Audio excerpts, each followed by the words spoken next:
C'était en 1947. Je me souviens du jour où il est arrivé. Le bus de la prison a sifflé pour s'arrêter. Les portes ont gémi comme un vieil homme fatigué. Une rangée de bleus est descendue, plissant les yeux sous la lumière vive du soleil, leur visage un mélange d'anxiété et de confusion.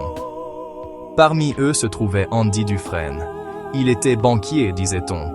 Il semblait déplacé, comme un oiseau tombé de son nid. Rigide, grand et pâle, il marchait avec une dignité tranquille qui n'avait pas sa place entre ces murs gris. Nous avons tous parié la première nuit, comme c'était notre tradition.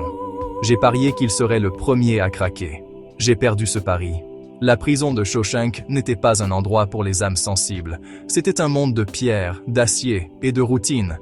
Les murs étaient hauts, les gardes stricts, et le temps passait différemment ici. Il rampait. Chaque jour était une copie du précédent, un processus lent et destructeur qui vous réduirait à néant.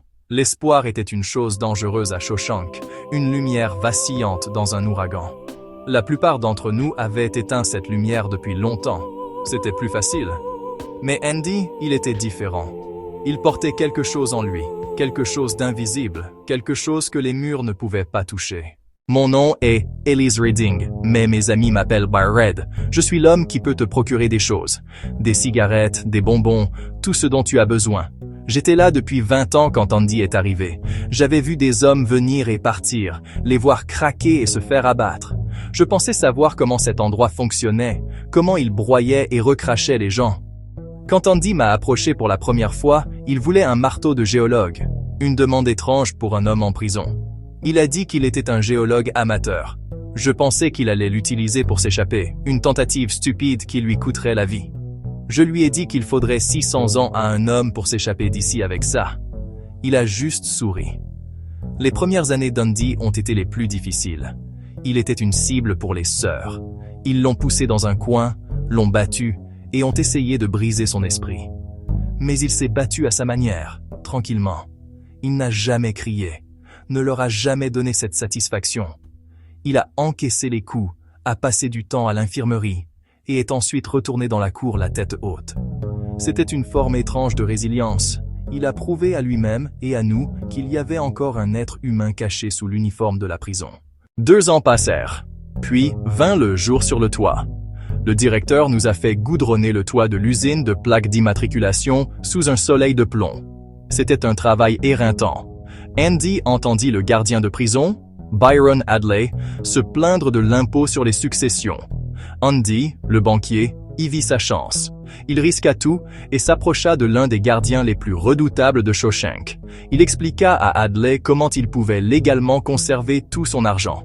Un instant, nous avons tous cru que Hadley allait le jeter du toit. La tension était palpable. Mais le savoir d'Andy était sa force.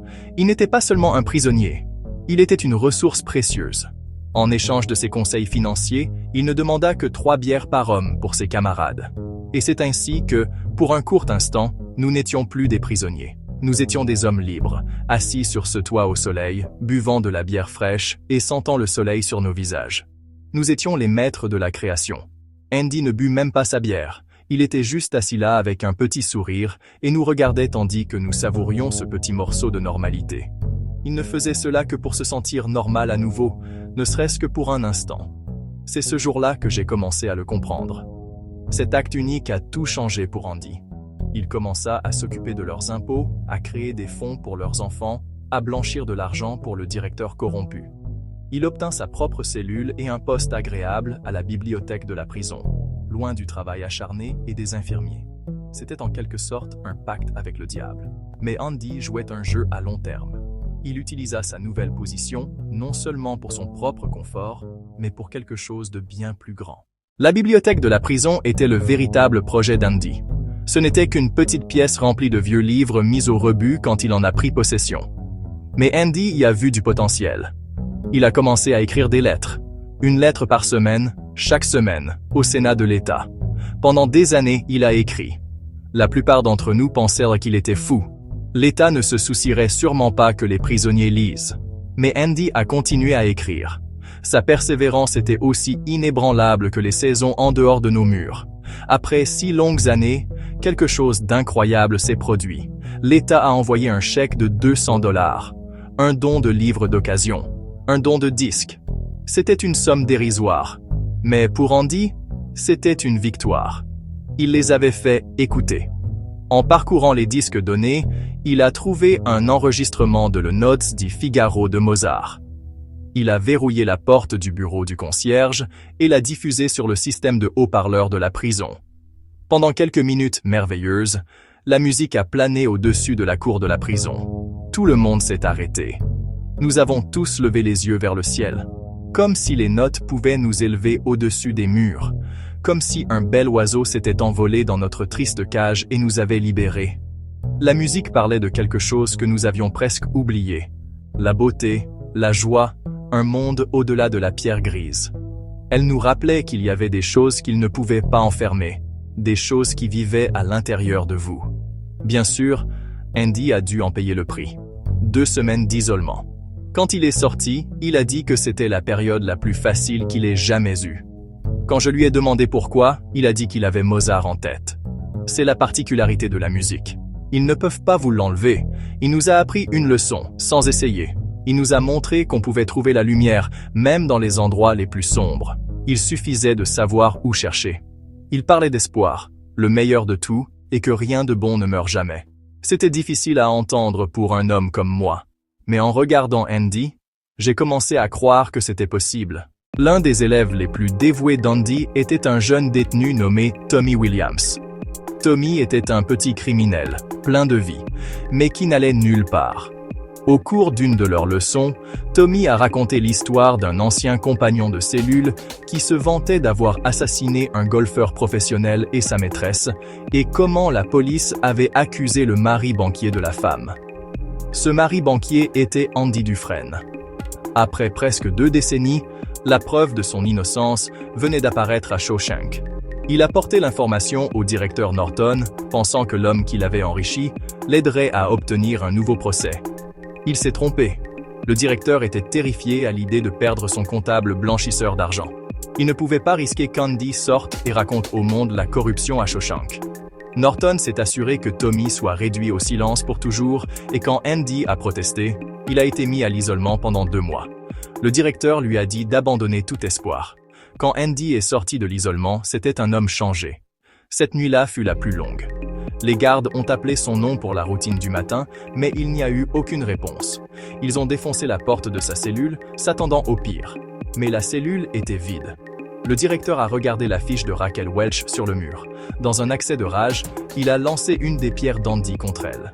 La pierre n'a pas rebondi. Elle est passée à travers la fiche. Le directeur a arraché la fiche et c'était là. Un tunnel.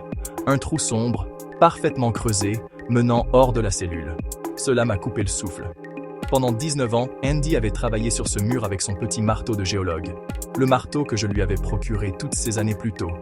Il ne travaillait que la nuit, cachant la poussière dans ses poches et la répandant dans la cour pendant ses promenades. Les affiches n'étaient pas seulement des décorations, elles étaient son camouflage. Cette nuit-là, sous un orage, il a rampé à travers 500 mètres d'eau usée brute dans le tuyau de drainage principal de la prison. Il a émergé dans un ruisseau de l'autre côté des murs de la prison. Un homme libre. Le lendemain matin, il s'est rendu aux banques, utilisant l'identité qu'il avait créée, et a retiré tout l'argent sale de Norton. Puis, il a envoyé la preuve de la corruption à un journal. Quand la police est arrivée, le directeur s'était suicidé. Andy avait gagné. L'année suivante, j'ai été libéré sur parole. Après 40 ans derrière les barreaux, le monde extérieur était un endroit terrifiant. Tout allait beaucoup trop vite. J'étais un vieil homme, emballant des courses, vivant dans une petite chambre. Je me sentais perdu, je me sentais effrayé, comme Brooks. Chaque jour, j'envisageais de violer mes conditions. Je pouvais retourner au seul endroit que j'avais jamais appelé chez moi. J'avais été institutionnalisé. Puis je me suis souvenu de ma promesse à Andy.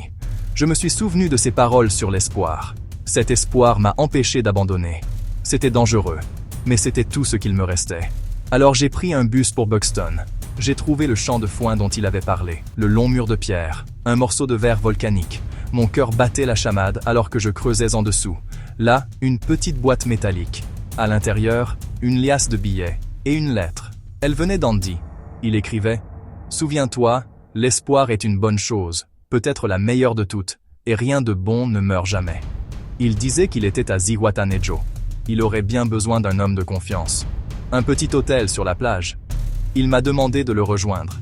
Il m'a rappelé « Commence à vivre, ou commence à mourir. » J'ai violé mes conditions à cet instant.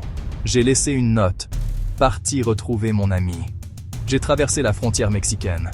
Un homme libre, faisant un choix pour la première fois depuis des décennies. Le voyage a été long. À chaque kilomètre, le gris de Shawshank s'estompait. Je sentais la chaleur du soleil. J'ai choisi la vie. J'ai choisi un avenir. Et puis, je l'ai vu. Le Pacifique, aussi bleu et vaste qu'Andy l'avait rêvé. Au loin, un homme ponçant un vieux bateau en bois. Il a levé les yeux. Son visage s'est fendu d'un large sourire joyeux. C'était Andy. Après toutes ces années, la douleur et la lutte, nous étions de nouveau ensemble. Nous avions réussi. Nous avions gardé espoir. Cela nous avait menés à la liberté.